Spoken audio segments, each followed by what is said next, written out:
Okay, hey everybody, welcome to the U.S. update. We're getting close to Ukraine. Everyone wants to talk about Ukraine. Non-stop Ukraine channel, but we're actually doing the U.S. right now, so we're going to hop on over to U.S. here, not Canada. U.S. There we go. All right, so let's get going here. It's actually the 20th anniversary of the Iraq War, and there has been some retrospectives and coverage of our destructive, unnecessary, completely pointless in terms of, you know, creating democracy or helping democracy in any way. Didn't do any of that. It's my belief that Iraq, Afghanistan, Vietnam were excuses by the military-industrial complex to kind of justify its own existence, to sharpen its blade. We didn't claim any land. You know, we haven't permanently taken over anything. Sure, there's some semi-permanent bases still in Iraq. We're still operating in Iraq. And of course, that was the case with Afghanistan just recently. But we didn't take Afghanistan's mineral wealth. It absolutely was not justified. Epic Gains. Wow, you swallow a lot of right-wing lies, Epic Gains. You're not at the right channel, buddy. You're buying a lot of that bullshit at the bullshit counter. You're taking a whole truckload of bullshit home with you. I really would recommend you reevaluate your knowledge of history. It was absolutely unjustified. The Iraq War, Afghanistan, absolutely not. If you're going to believe the fiction of 9/11, shouldn't we have invaded Saudi Arabia? Yeah, go ahead and take a bath. Wash off that dirty conservative ideology. Anyway, moving on. Yeah, I know, exactly. Yeah, they might have some colleges still being run for the Iraqi women, Woke Patriot. But no, I mean, there was a ethnic genocide created by the power vacuum that we created. There was a what is it, the Sunni and Shia in Iraq? There was incredible violence against one side or the other. I can't remember which side. I'm like George Bush. I really can't remember which side, but because of the power vacuum we created, there was an opportunity for genocide, and that was taken. Anyway, America,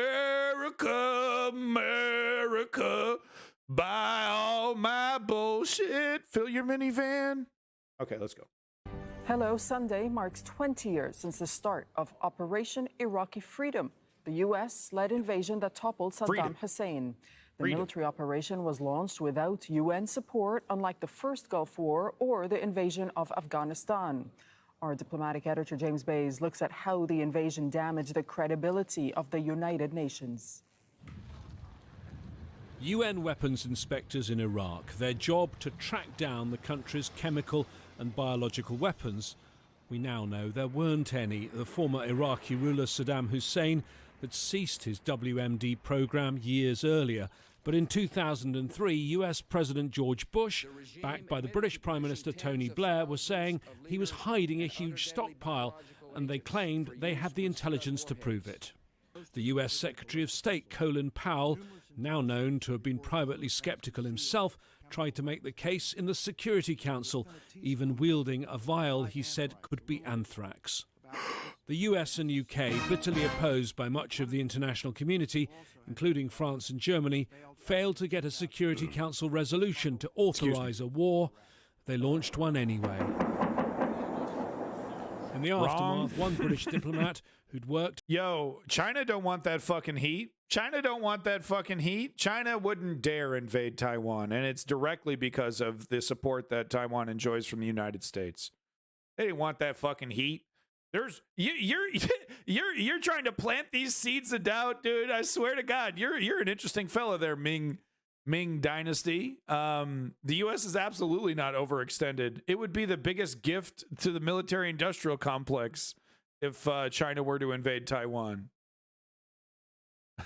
As his country's expert on Iraq in the Security Council resigned. Do you think the United Nations ended up damaged or strengthened by the war 20 years ago? I think without doubt it was damaged by it. The Secretary General of the United Nations didn't assert his authority to say that the war was illegal and should not happen, which later he admitted. And I think collectively, the quote unquote UN, this sense of a global community of nations, a sense of a shared set of rules, took a very big hit as a result of the Iraq war. So where does that leave things now, Fully agreed, 20 Lenny. years on? Once again, the Security Council is deeply divided, and there's no doubt that the invasion of Ukraine by Russia, a permanent member, was a breach of international law and of the UN Charter. But Western diplomats, when you speak to them privately, will tell you that their efforts to put pressure on Moscow are even now hindered by the memory of what happened 2 decades ago. The run-up to the war in Iraq in 2003 was marked by defiance and disinformation, resulting in deep damage to the UN system and the rule of law around the world. So much may have changed since, but the repercussions of Old events Europe. that haunted the UN then are still being felt. James Bays, Al Jazeera, at the United Nations. We have our correspondent Osama bin Javed, who's joining us from Baghdad. So, Osama, it's been 2 decades of change and upheaval for Iraqis. What do they believe that they've lost and gained?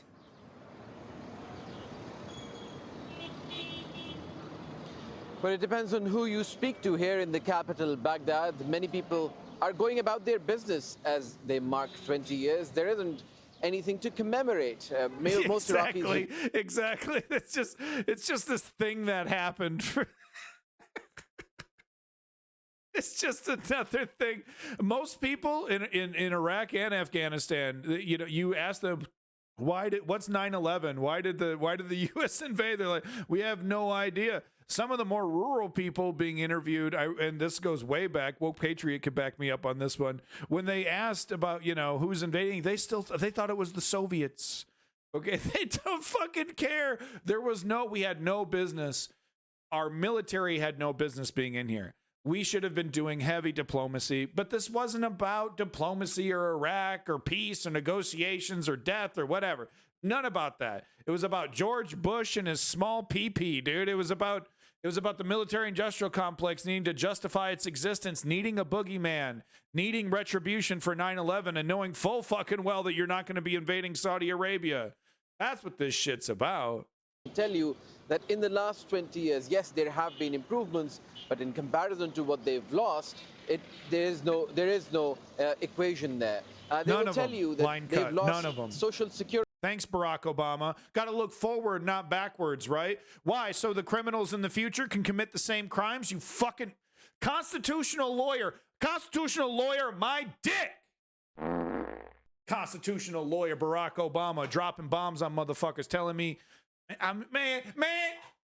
They've lost the sense of cohesion in their society, and they've lost an Iraq which used to stand on its own feet. Iraq stands divided along sectarian and ethnic lines, and Iraq has not been able to find its place economically and politically to stand amongst the nations. In these last 20 years, Iraqis have faced the worst of wars, which started with the invasion, then there were sectarian wars, and then came ISIL. And only now they've started to recover from what was the mess that was left behind. But we went to the city of Basra in southern Iraq, where we asked people, because that used to be the flashpoint, one of the first pitched battles were fought there, and we asked people there, what do they think of the invasion? Yes, we understand the narrative you're trying to push, Ming Dynasty, but I agree. But I have to begrudgingly agree with you, because even though the United States empire is probably one of the better empires to be living under, it's still oppressive, especially if you are in the way of its international interests.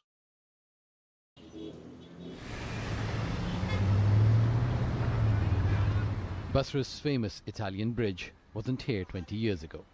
Neither was the main road that leads to Basra's international stadium. Now the streets are peaceful and there's relative political calm in this city and across Iraq. We've achieved more than $8 billion of foreign investment up to February 2023. We are keen to achieve major projects. This is all in coordination with the federal government. Lots of projects were completed in Basra related to infrastructure, services, commercial, and tourism sectors.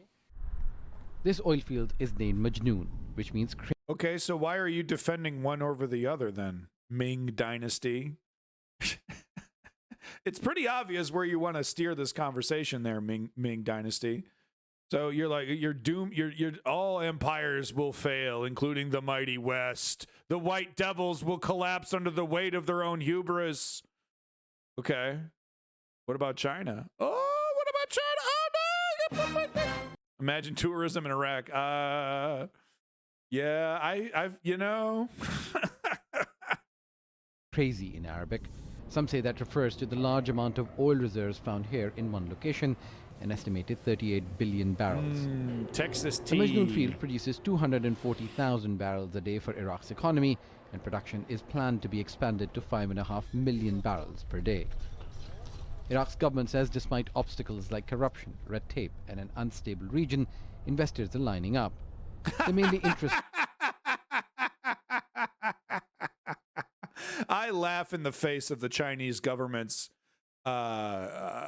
hubris. And I'm reusing that word too soon, but honestly, the Chinese government's assumption of their own superiority is a joke. Is a joke. Like the U.S. or not, and I got a lot of problems with the United States, their power is no joke. And China knows it. All right? So stop blowing Xi Jinping's dick. Okay? It's embarrassing. Okay? China and Russia, this China-Russia alliance is absolutely no threat to the established Western alliance. It's absolutely no threat. Let's stop pretending like it is. In the country's abundant deposits of gas. But despite its large hydrocarbon resources, Iraq imports a third of the gas it needs for its power stations. Nearly $2 billion worth comes from Iran, and on a stretched budget, that's a burden. Iraq also spends an estimated $5 billion on importing diesel and petrol. India's on That's board. left Iraq's currency struggling against isn't. the dollar. And that's not all. No, the fuck it isn't. As estimated by a parliamentary committee, corruption costs around $10 billion a year. Around $600 billion have been smuggled out of Iraq in the past years. We have to fight against corruption, We're so scared. administrational and financial. Ming Dynasty, we're terrified, okay? Go back to your mission accomplished, buddy. 50 points to your credit score. Now go fuck off. There's no real development in the Iraqi economy. Despite that wealth, millions of Iraqis struggle to get clean water every day. And every year, thousands of people fall ill due to waterborne Man, diseases. this guy's scooping up dead fish out of a polluted river to eat. They're going to eat this fish, man. Drying rivers and climate change has increased risks of food shortages. We're shaken. Ming Dynasty, we're shaken over here. Okay? Hey, when it comes to a fucking real war, you're not going to be able to install a hack on your PC and cheat like you do in PC games. Okay? This isn't Call of Duty, bud. All right? The Chinese military don't want that motherfucking smoke, and that's just a fact. 2 decades ago, the first battles of the Iraq War were fought in Basra. A city of 1 million people was besieged by mainly British forces. Cluster munitions were used, and the International Coalition to Ban Uranium Weapons says Chaos. UK and US forces Look at that. used Just depleted- absolute chaos. What the fuck even happened to that guy? And the He got hit with International a rock? Coalition to Ban Uranium Weapons says Yeah, he got UK and bashed US with a forces rock. used Jesus. depleted uranium. 20 years after the invasion, a lot has changed, yet this province continues to remain the backbone for Iraq's oil-based economy. But still, the complaints of the people are a lack of jobs, opportunities, infrastructure, and a lack of attention from the people in power. Yeah, it was always a political problem. It was always a political problem in Iraq. There was never a military solution to it. I'm not sure if you send shitload of stuff and just stupidly sell it to Ukraine, it'll take a couple years to restock shit. And F-16 will go there soon too. So stupid that if all this was done sooner, it would have been much more useful. Yeah, you know, but to be fair to the Western Alliance, there was, you know, Russia wasn't obviously the bad actor that it is now. Like Russia had a chance, really. There was a lot of European countries that were convinced that NATO didn't, you know, Russia didn't deserve the heat that it was getting from NATO and the United States and the other Western alliances. You know, Poland has always been very hard against Russia. There was a lot of support for Russia, right? Especially coming from Germany. But after the invasion, that's it. That was it. The invasion retroactively proved every Russian cynic right. And there's no going back from that. They went for a full invasion of Kyiv. There's just no going back from that. Anyway, in Iraq news,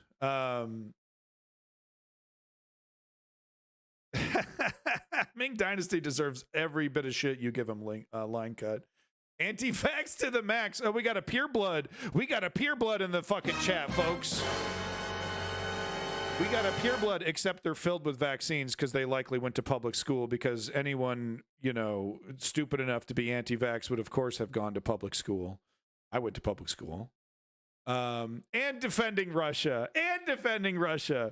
Pure blood defending Russia, folks. Love it. Love it. Did you feel this way a year and a half ago before the invasion started? Anti-vax to the max about Russia. Did you have all these strong opinions about Putin a year and a half ago? Show me one tweet. Show me one Facebook post. Show me any evidence of you giving a flying fuck about Russia or Putin a year and a half ago before the invasion. Give me anything. Show me any proof that you cared at all, that you even said the word Putin, even once, unrelated to anything a year and a half ago. Give me anything. Yeah, well, the United States has all kinds of problems with international, you know, they want no accountability for their crimes. The United States. I would never defend that. The United States commits atrocities and war crimes, you know, on a whim, and are never held accountable for that. Joe Biden committed an atrocity right before leaving Afghanistan completely, and it was a fart in the fucking wind. He blew up a bunch of kids in a van and a U.S. friendly aid worker right as he's leaving, and no one gave a shit. So yeah, no, the United States is not held accountable for its war crimes. With that said, I'm totally happy with Russia, with Putin getting charged. He's kidnapping children. He's ordering the Russian military to kidnap children. So you goddamn right, I'm happy with that. Not that it's going to do anything. Trump's claims that he will be arrested on Tuesday. This has yet to be confirmed. Even his team has acknowledged that they had received no formal notification, and the Manhattan District Attorney's Office has declined to comment. But while the exact date of that possible indictment is still unknown, it is looking increasingly likely that the former president of the United States will indeed be indicted. Law enforcement officials are preparing for the possibility of that indictment and the logistics that would come with arresting a former U.S. president who, by law, is protected at all times by a Secret Service deed. Oh, you know what? I'm actually tired. I'm actually really tired of you. Possible ban evader, guys. Yeah, I'm actually tired of you. This is not the Ming Dynasty show, so we're going to go ahead and give you a timeout so that we can get a break from your obvious propaganda. I mean, it's like blatant. Are you could be a robot blatant, you know? Detail. New York City police also preparing for the possibility of a protest, this after Donald Trump urged his supporters to do just that. But if Donald Trump is right and he is indicted next week, this would be an unprecedented week for U.S. politics, with a former U.S. president and declared presidential candidate being indicted just days before he is set to hold his very first official 2024 Trump should have gone to jail. Obama should have gone to jail. For Saturday in Texas. Donald Trump, who has said already that he would not be dropping out of the race even if he were indicted. Instead, he is using this to motivate his base, to rally his supporters, using something that he has been claiming for years now, that he is the victim of a politicized justice system out to get him because he is a political rival. Deep state fake news, deep state fake news. Yeah, and it's working. If this is just gonna, you know, putting him behind bars and him being there and staying there would actually do some damage. Him getting a little slap on the wrist, a little Robert Mueller treatment. It's propaganda. It's pro-propaganda for Trump. They love it. Let's get a quick update on East Palestine. Status Quo doing a great job on that. I would be remiss to do U.S. news and not cover it at least once. Russell lives in East Palestine. He's currently staying at the same hotel. Obviously, we won't have time for the whole 26 minutes here, but I do encourage you to follow, like, and subscribe on that Status Quo. Really, really good shit. Really, really good shit. Heavily recommend it. Good shit. You know, he's made a few wishy-washy arguments on Ukraine, but he stands for democracy. That I am here in Columbiana. A whole bunch of folks are staying here who've been displaced at this point, and are staying here temporarily since the derailment has happened. I know Russell works right in East Palestine, real close to where the derailment is. I guess we'll start there. How long after the evacuation was over did it take for you to be back at work? I missed work Monday and Tuesday. Went back Wednesday. And gentlemen, and I apologize for doing this, but we do have a lot of news to cover. I work with, we had to sneak to get to our shop. And when we got to our shop, it was probably the worst thing we could have done. Because when we opened the garage door, you couldn't breathe. It literally took your breath away. Wow. And we were covering our faces and grabbing the tools that we needed and got out. Left. Wow. So this is literally... They're cleaning up the creek right behind us. It's 20 feet from my building. Oh, wow. And as they're agitating, not aerating, they're agitating the situation. If you can smell it, it's harming you. Even OSHA guidelines knows that it takes 3,000 parts per million for your nose to pick it up and smell it, when they only allow 5 to 8 parts per million in an 8-hour period. Right. There you go. And that's for vinyl chloride that you're talking about, too. So if you can smell it, it's already a concern. It's also true about, I've done a lot of research into this, about the byproducts of vinyl chloride when you burn it. After you burn it, it turns into a whole variety of things, If you burned it on its own. Yeah. They didn't burn it on its own. Right. And neither did the train when it derailed. Right. Just a So bunch you of got other all sorts shit. Stuff that should be in the air. They just came in as quickly as possible, tried to cover it up, basically. Should have been created as a result of this. I've talked to several chemists and whatnot, and you're talking things like formaldehyde. This is a cover-up. Chloride, you're talking phosgene, and all of those three things that I just mentioned as well. What about the lithium-ion batteries that got burned up on the vehicles that were in the train? Right. I mean, all of those things, if you can smell it, it's already a level of concern. Yeah. There's videos all over right now about lithium-ion batteries and how they're exploding and catching on fire, and they're just a wreck, and they shouldn't be made in the first place. Okay. Okay, slow down there, MAGA man. We don't need to ban lithium-ion batteries, okay? Yeah, it's not like we had Mr. Wizard's World sitting down there evenly mixing these concoctions together and then lighting them on fire. Right. No, we don't know what was created in this. Right. I mean, we could have made a whole new super whatever you want to call it. I mean, we could have made... Okay, okay, we're just going to a couple more minutes of this. Something we don't know about. I mean, I totally agree that something should be done immediately, right? And I'm pretty sure this guy's heart's in the right place. This stuff wrapped all the way around the planet. Right. And so basically, like, based on the day you went back, it sounds like that was basically like the first moment you were able to go back into the zone. Like if it was Wednesday, right, the control burn was on a Sunday, Monday, Tuesday, Wednesday probably would have been the first day that anyone was even allowed back into town for the most part. No, because it was, the train derailed that night. The burn was the very next day. Tuesday, they lifted the evacuation and threw everybody to the wolves. Wow. So the train derails and they immediately burn it. Immediately put all this shit in the air. It's like if if this wasn't such a rash cover up, you would think that they actually want to hurt as many people as possible, because it's probably time consuming and takes much longer to remove those chemicals some other way. And that's what they did. I mean, yeah. I mean, I guess can you describe a little bit about what it like? So you're working right there. You live in town as well, too, right? Yeah. So what was it like in those first couple days? As far as like, were you experiencing any symptoms? Instantly that morning, she woke up with an upset stomach, nausea. I did too. Bloody noses. My wife had bloody noses. My son had a bloody nose. I'd be getting the fuck out of there, man. I mean, I really would be. I feel so bad for these people. A lot of people don't have the money to just pick up and go and stay at a hotel or something. My daughter called the next day, and she was only at the house briefly for a couple of hours. And then she had to go to work.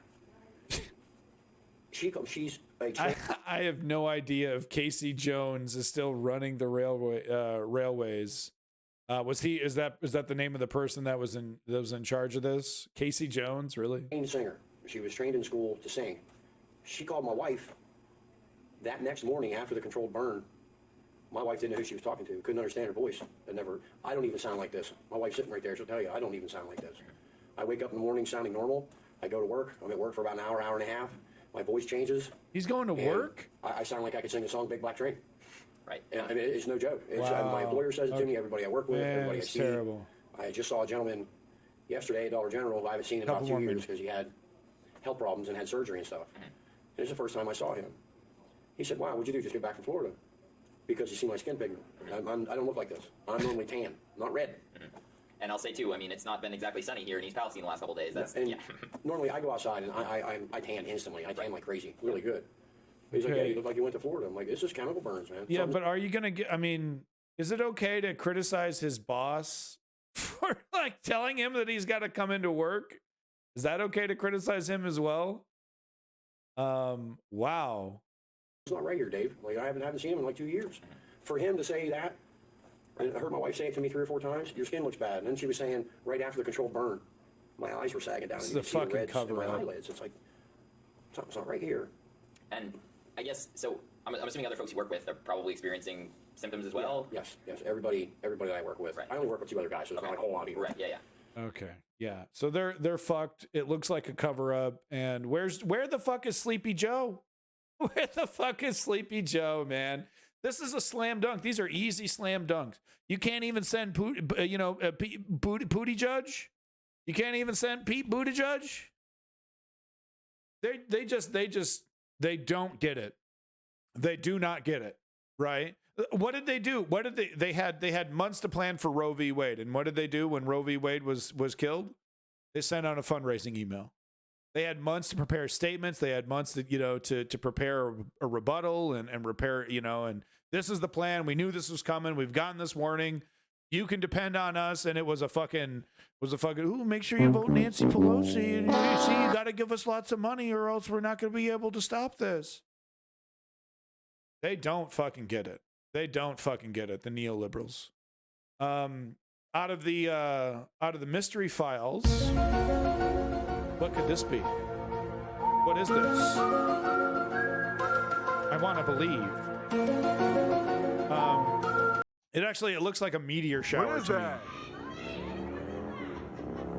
Me. These were mysterious lights seen across the California sky. I can't make it full screen because this is Hell World, and this is how videos are shown now.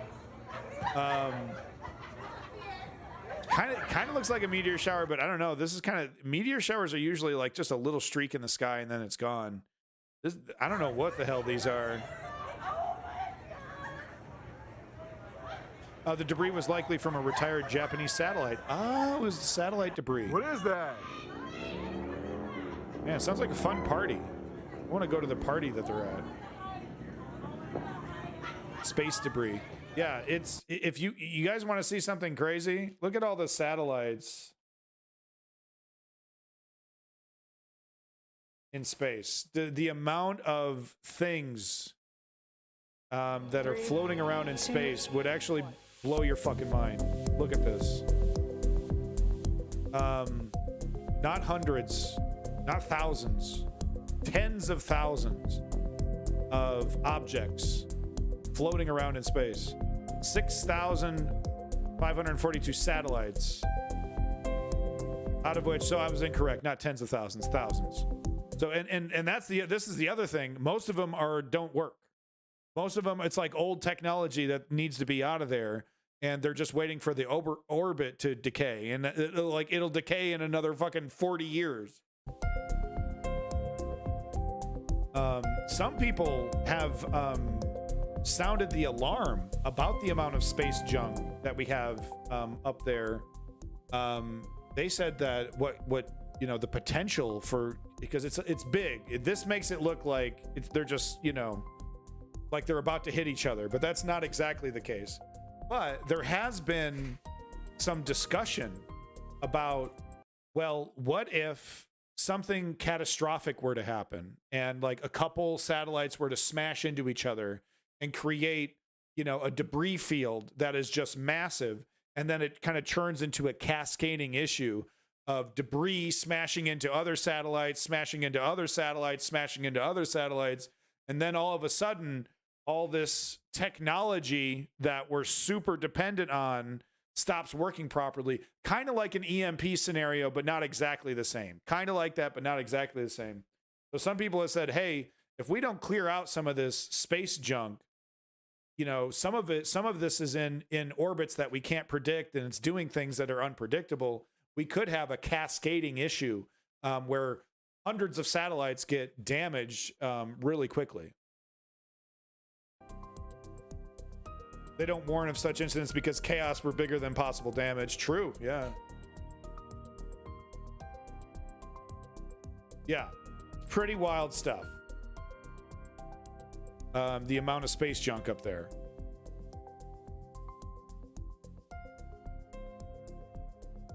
Even Elon Musk has the Earthlink or whatever the fuck he calls it.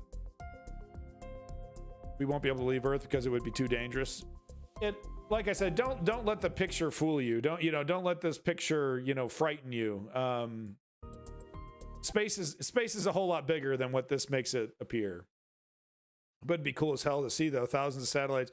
It would be like what we saw. It'd be like this, but everywhere across the world. Like you'd look up in the sky and it would just be fucking debris coming down.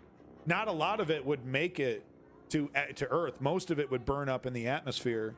But yeah, it'd be all over the world. It'd be hundreds of these, and it'd be going on for hours and hours and hours. Just space debris just falling in, right? And it would